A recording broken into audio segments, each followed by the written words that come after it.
A whole bunch of privates have been telling their Mormon story after they got a nice file with the 4x6s, even the cards to send back to their family to wallpaper the neighborhoods when the Mormons are casing the neighborhoods and preying on their elderly. And Jared says, I don't know why you keep talking bad about the Mormons. And Sarge is walking past and he says, son, do you know what happened in a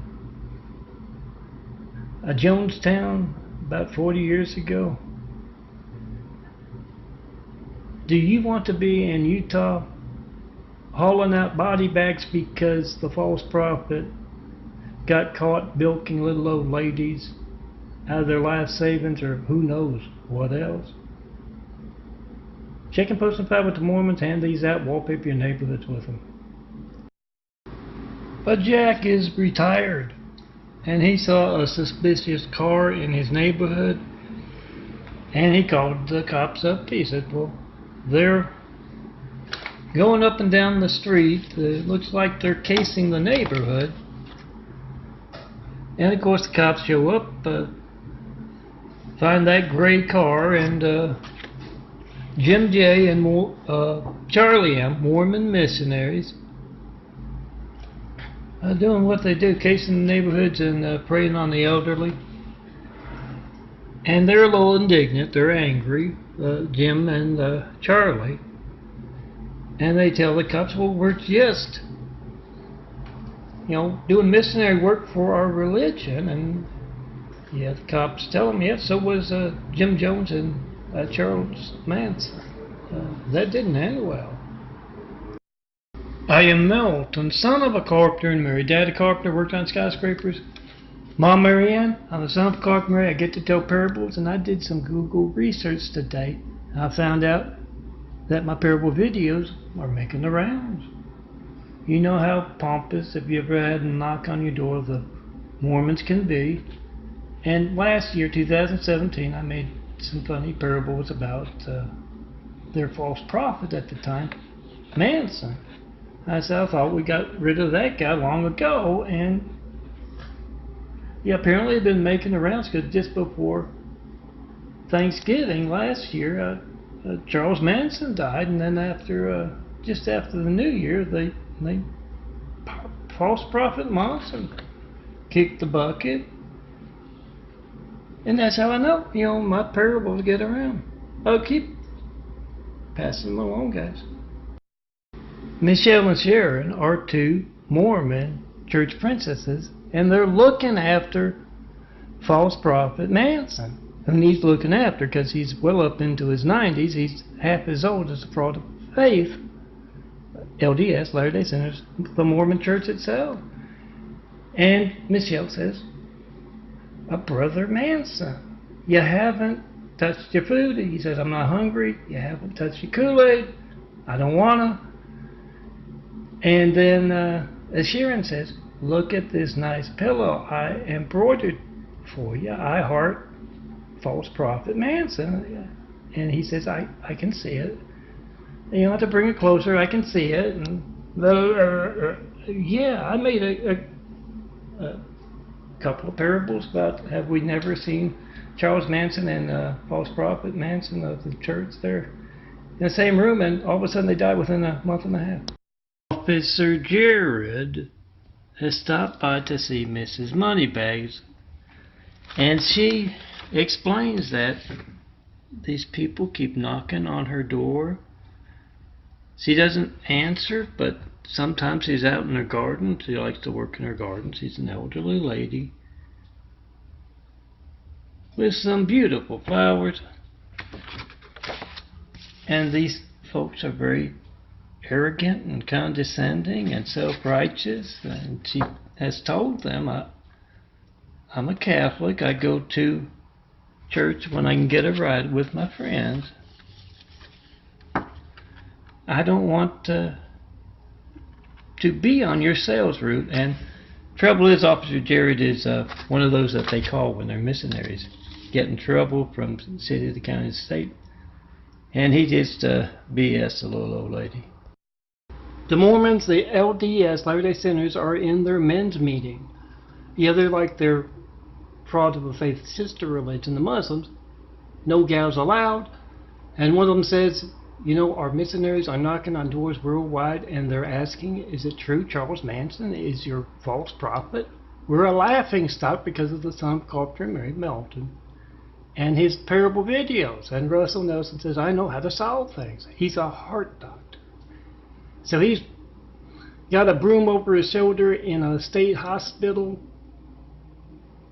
And yes, that little medical bag with him. And then he goes, oh, I'm not sure where the state hospital is. Then he goes back to Utah, and yes, Charles Manson dies around Thanksgiving, and false prophet Manson dies around New Year's Day. And you guessed it, that heart doctor is the new false prophet. The general is having a strategy meeting.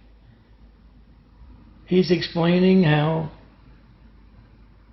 they will distribute the Mormons Beware image as cards, as 4x6 photos, as bumper stickers, as t-shirts. Across America to churches, neighborhoods, civic organizations. And one of the colonels says, well, is that really necessary? I mean, they're just a church trying to do missionary work. And the general gives the colonel a mean look, and he says, well, so were Jim Jones and Charlie Manson, and Utah's a whole lot bigger than them, and yes, we're going to be the ones taking out the body bags. This video is set in the 70s, the 1970s, and as you know, the devil insists that the Mormons, the LDS, Latter-day Saints, spend 3 long hours each Sunday worshiping him and his lies. And as part of that, they're kind of like their sister fraud of the faith, the Muslims, in that the women go off in their own little set there and talk about sewing and cooking, and the men talk about, you know, in their own place, important stuff. And as they're doing that this Sunday, in the 70s, Gordon says to Tom, you know, it's shameful the way that the young people dance to Elvis's music. And Russell says, I know how to solve the problem. He picks up his medical bag. He's a doctor, and they ask him, where are you going? He says, to Tennessee. The Sarge is walking with his men, and they go in this huge warehouse full of body bags. And one of the privates says, Sarge, that Russian guy isn't getting us into something, is he? And Sarge says, oh no, son, this isn't for the military. This is in case those folks in Utah go Kool-Aid happy. You heard about Charles Manson and false prophet Manson of the LDS, Latter-day Saints, the Mormons. You heard about both of them dying within a month. If that doesn't, month and a half, I believe.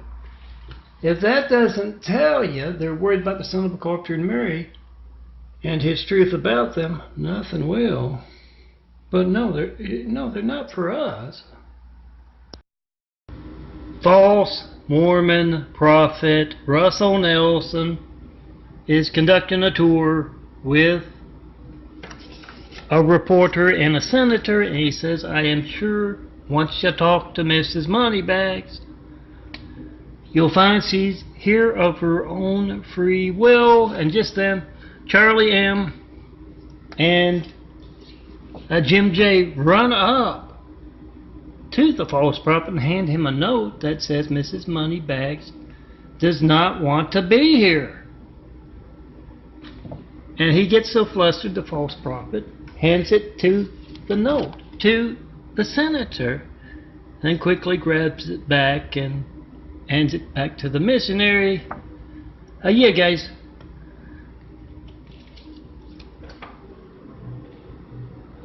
Utah's a whole lot bigger than Jonestown. Mark has a problem most Christians have. They're too good for their own good. And he's talking to Harry.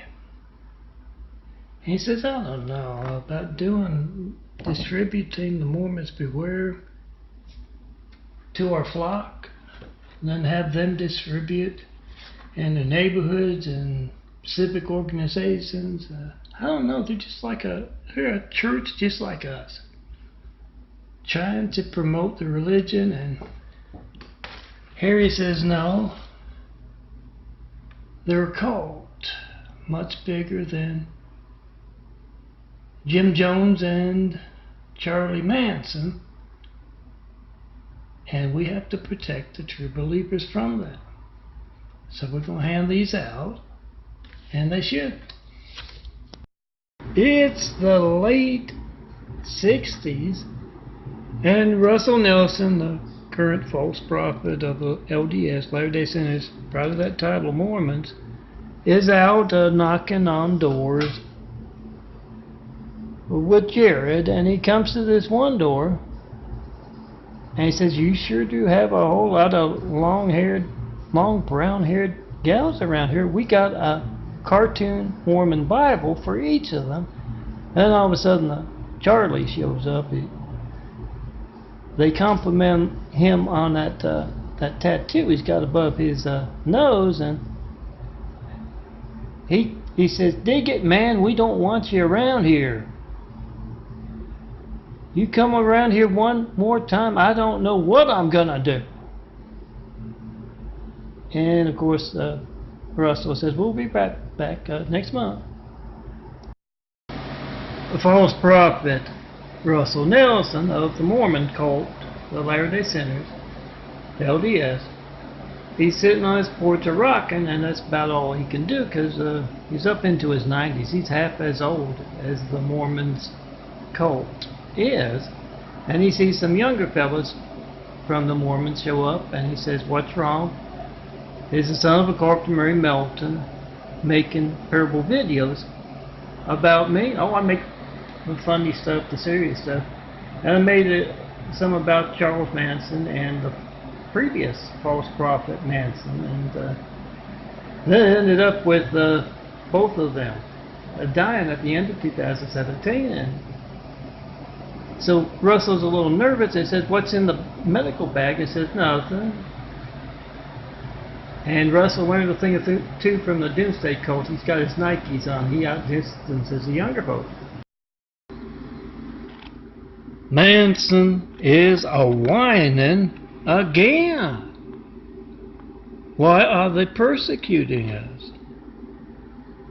We, the Mormons, LDS, Latter-day Saints, proud of that title, we're just trying to promote our religion. Why are they persecuting us? Oh, getting the truth out about you is not persecution. Look for those Mormons Beware on the Vote Truth there, among other places. Print them out, wallpaper your neighborhood when you see them. The Mormons casing your neighborhood. Meanwhile, as Manson's hanging by his tail, Jim Jones hanging right next to him by his tail says, yeah, well, Manson, so was I, just trying to promote that religion. Then the devil comes along and, pokes both of them with a pitchfork. Jake is checking into a fancy hotel, and the clerk says, well, it's a really nice room, but there might be a little smoke damage. Nelson stayed in there last night. And Jake smiles. He says, Willie Nelson was in that room? And the clerk says, no, the false prophet Russell Nelson. Yeah, the 90-something-year-old guy that's half as old as the fraud of the faith, LDS, Latter-day Saints, proud of that title, the Mormons. They're very big smokers. You see them around here a lot, around me and the Great Wall of Evil. And let me explain some Great Wall of Evil tactics. They have the noise from down below from them. They're Mormon doggies to distract, so I didn't take a a sunset photos, and now for Tommy, they're distracting. Charles Manson that says, "Does this thing have a file in it?" And Jim J hands him some cake between the bars and says, "Not exactly." Short time later, back in Utah, the false Mormon prophet Manson is being given some cake by Charlie M., LDS, Latter-day Saint missionary. And he's kind of old. He says, "Is it my birthday?" And yes, Jim J says, "Not exactly." Then both of those missionaries go to see Russell Nelson. They say that Manson embarrassment is over with. You're the false prophet now. Russell Nelson is doing a rare interview. Yes, he's the false prophet of the Mormons. Latter-day Saints, LDS, proud of that title. Doing an interview with Barbara and Connie. And he says, "I don't know why they're persecuting us. We're just a simple religion." Yes, he's half as old, literally half as old as his Father of Faith Mormons, up into his 90s. We're knocking on doors to promote our faith. And Connie says, "Well, so was Jim Jones and Charles Manson." And a lot of folks don't like the case in their neighborhoods where they're hard at work and the only ones there are the elderly you're preying on. So Frank is at boot camp. And it's the usual stuff, obstacle course, disassemble, reassemble, rifles and other things. But he asks Sarge about the new things he hasn't seen. It's, loading body bags onto trucks. And Sarge explains, well, it's the Mormons. They're much bigger than Jim Jones and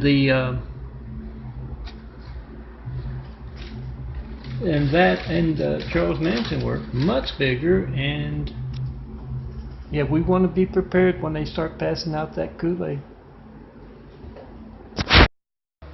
Charles M. calls Jim J. into the room. They're both Mormon, LDS, Latter-day Saint missionaries. And Jim J. says, "Where'd you dig him up?" And Charlie says, "Oh, the Mideast. I thought we could use some fresh blood at the top of our fraud of faith."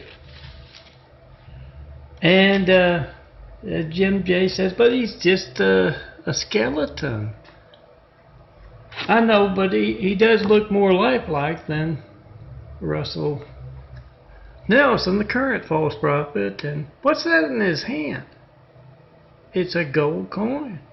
"Oh my dad, they have dug up Judas." And as they try to take that gold coin out, the devil puts bless on that new false prophet. Two people are walking through a wilderness, and one says to the other, "Did you ever think about joining the Mormons, becoming LDS, Latter-day Saint?" And the other one laughs, this kind of maniacal Chinese laugh, and he says, "Oh no, those Mormons are a dangerous cult, not like us. They're desperate, they're bizarre, they're off in their own little world." Then Jim Jones says, "Let's go meet that senator and reporter. Remember to hand out these to protect the Christians, the flock, from the Mormon wolves, the devil. Ralph has taken Rita to see his grandma. And at Grandma's house, she's burning some mistletoe. And Ralph explains to Rita it's a Christmas tradition. And Rita says, burning mistletoe is a Christmas tradition? And he explains, yeah. Grandma used to have it, on her porch. But then one day she looked out a few years back and saw Mormon missionaries kissing underneath it. So she burns the mistletoe every year as a new Christmas tradition. And Rita says, oh, you're lucky that's all? See, so I hear those rock chuckers do much more than that. Remember to check your post and 5 and hand out those Mormons beware. Remember when you see rock chuckers on your front doorstep, make a documentary of the character, and they've got a whole lot of rock chuckers in Spectrum. So when Spectrum comes to take part in America's Hijacked Lifelines in person, making that noise intentionally to annoy. It's been going on for 20 minutes. It's very intentional. It is the pot people, Latter-day Saints, the Mormons, rock chucker stuff, what they are, what they're constantly referred to around here. And look at that. That's Lori the devil with her rock chucker husband, being that obvious. And yeah, backing up for 20 minutes to let me and everyone else know it's very intentional.